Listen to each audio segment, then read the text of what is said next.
In the early 1950s, the Soviet Union's nuclear testing program was in full swing. Behind the design of what would become the hydrogen bomb was the Russian physicist Andrej Saharov.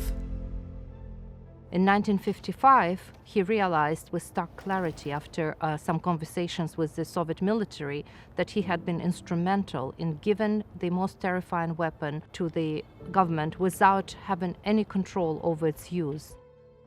A little more than a decade later, Sakharov began publicly calling for the reduction of nuclear weapons. He even wrote to the government of the Soviet Union, warning them of the dangers of a nuclear arms race. Only when he got no response, he felt he had to publish it, and it was published in the West. The relationship between the physicist and the leaders of the Soviet Union hit a new low. But there were other reasons for this animosity. Sakharov was growing more interested in human rights advocacy and the defense of political prisoners. In 1975, he became involved in drafting the Helsinki Accords. This document aimed at improving relations between the communist East and the capitalist West.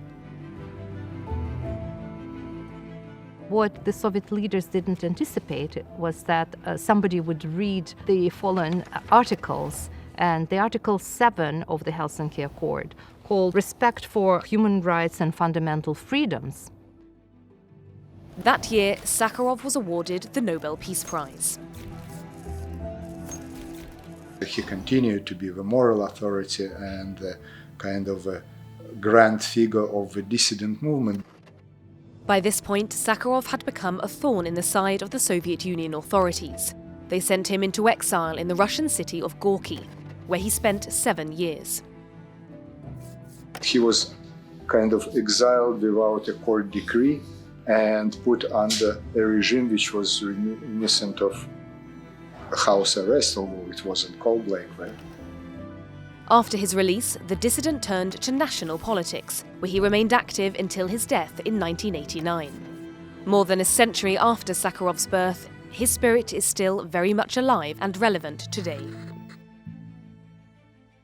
Сахаров – это символ шире, чем только советский. Конечно, Сахаров, его идеи о том, что прогресс, мир, безопасность и права человека – это связанные друг с другом, неразрывно связанные вещи, это очень важно.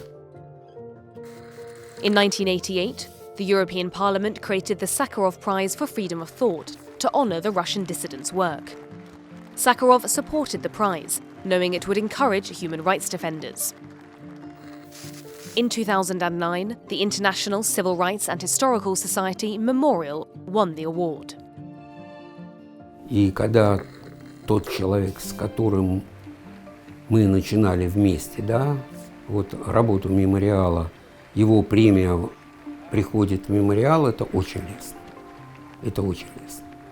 Очень важно, потому что такая премия, как вот премия Андрея Дмитриевича Сахарова, она наглядно показывает неразрывность прав человека во всем мире. For over 30 years, the European Parliament has rewarded courageous individuals and organizations. From political opposition to victims of religious fanaticism.